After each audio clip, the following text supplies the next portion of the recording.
Lançado em 1978, Faces da Morte conquistou, nos anos 80, com o advento do VHS, a aura de filme proibidão. Mas aqueles eram outros tempos, onde as plateias eram ingênuas e o grande público sensível a conteúdo explícito. Será que a nova versão consegue provocar o mesmo desconforto, visto que as novas gerações já cresceram expostas a imagens reais de violência na internet? Será? Vem comigo que está começando o Horror Pede.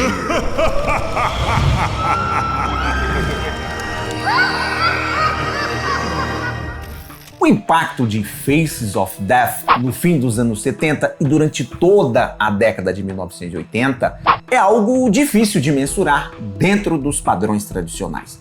Longe de ser um sucesso convencional, o longa-metragem se infiltrou na cultura popular como um objeto proibido, quase mítico. Comercialmente, foi um fenômeno inesperado. Produzido com baixo orçamento, arrecadou milhões de dólares e se tornou um dos títulos mais lucrativos do cinema exploitation.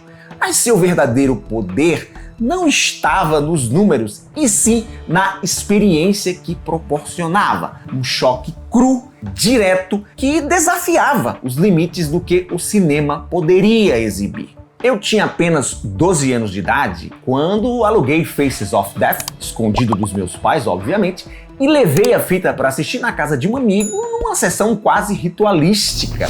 Afinal de contas, estávamos ali, prestes a cruzar uma fronteira moral, testemunhar o registro de mortes reais ao redor do mundo. Essa era a proposta do filme.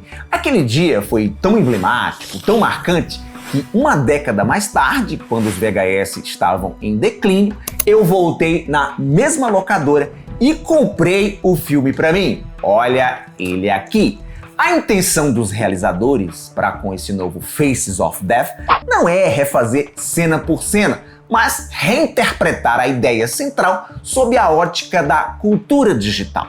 A trama acompanha Margot, uma moderadora de conteúdo responsável por analisar e banir vídeos ofensivos ou violentos em uma plataforma online, tipo o YouTube, por exemplo. Um belo dia, a jovem se depara com uploads que recriam as mortes mais icônicas do filme original e, embora ela seja orientada para ignorar aquilo ali, permitir que seja publicado, a Margot começa a suspeitar que os assassinatos possam ser verdadeiros. Paralelamente, o filme apresenta um assassino serial que utiliza a lógica dos algoritmos para transformar suas execuções em conteúdo viral. Narrativamente, Faces of Death se posiciona como um híbrido entre thriller investigativo e slasher contemporâneo. A proposta do diretor e co-roteirista Daniel Goldhaber é a seguinte: refletir sobre a banalização da violência em um mundo onde tragédias são consumidas com a mesma velocidade que vídeos triviais. Ciente de que no mundo moderno em que vivemos, onde cenas reais de violência circulam livremente nas redes sociais, fóruns e aplicativos de mensagens, a nova versão se propõe a questionar nossa relação, ou melhor, nossa obsessão pela violência. O problema é que, ao fazer isso, o longa-metragem abandona justamente o que tornava o original tão perturbador. A frieza quase documental, que fazia o espectador questionar o que estava vendo, dá lugar a uma estrutura narrativa tradicional, com direito a perseguições, construção de vilão e desfecho sangrento. No meu vídeo, 6 filmes de terror que vão fracassar em 2024, publicado há 2 anos, Faces da Morte já estava pronto naquela época, passou por refilmagens, teve dificuldade de encontrar uma distribuidora, enfim. Eu disse o seguinte: de cara, a gente percebe que está diante de um clickbait cinematográfico. Não dá nem para chamar esse Faces da Morte de remake. Ele só pega o título emprestado e, pela sinopse divulgada, vai apelar para a nostalgia. Isso pode dar certo? pouco provável, porque a nostalgia atrelada a Faces da Morte não está ligada ao seu conteúdo, e sim à época em que ele foi lançado, quando a minha geração era criança e enxergava nesse filme uma porta de entrada para um submundo proibido. O original operava numa zona cinzenta que confundia o espectador, enquanto o remake deixa claro desde o início que estamos diante de uma obra ficcional. Beleza, nos dias de hoje não dava mesmo para trabalhar no terreno da ambiguidade. E embora não seja um clickbait, como eu disse no passado, pelo contrário, a maneira como o filme reverencia e referencia o original é bem colocada, inteligente. Entretanto, na minha opinião, essa transformação em slasher se revelou um dos maiores equívocos do projeto. É violento?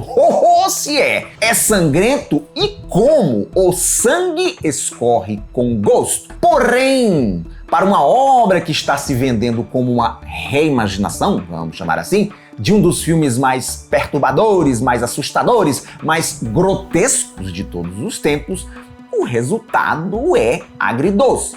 Se a intenção aqui era criticar a espetacularização da violência e como o público atual foi dessensibilizado diante dela, a nova versão não consegue transformar essa constatação em algo verdadeiramente provocador. E pior, o longa acaba reproduzindo o mesmo mecanismo que pretende questionar.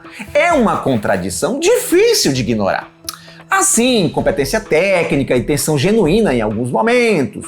O Dacre Montgomery de Stranger Things no papel do vilão manda bem, assim como a Barbie Ferreira no papel da Margot, a protagonista. No entanto, falta ao filme identidade, algo essencial quando se lida com material tão carregado de significado cultural. Esse novo Faces da Morte comprova uma teoria que eu venho abordando numa série de vídeos aqui no Horrorpedia, chamada Filmes Proibidos que Jamais Serão Refilmados, onde eu comento sobre produções que enfrentaram censura e banimento, mas conseguiram ser liberadas. Produções muito próprias, muito características de seu tempo, anos 70, 80, 90, que não cabem mais nos dias atuais. Justamente o caso dessa nova versão de Faces da Morte. O que era antes transgressivo, agora soa como uma imitação diluída de algo que já existe e de forma mais extrema,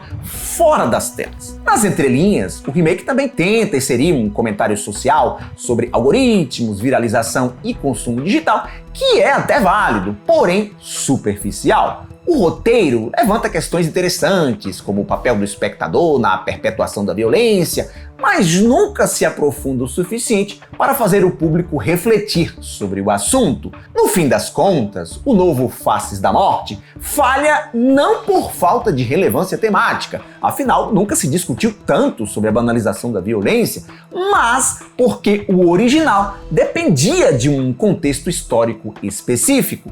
E talvez essa seja a maior ironia, ao tentar criticar, ainda que de maneira capenga, a espetacularização da violência, Faces of Death acaba se tornando exatamente aquilo que condena. Mais um conteúdo que vai virar bufa no vento, será consumido rapidamente e esquecido no fluxo incessante da cultura digital. Obrigado por sua audiência, lembre-se do like maroto e me seguir nas minhas outras redes sociais. Tchau e até a próxima!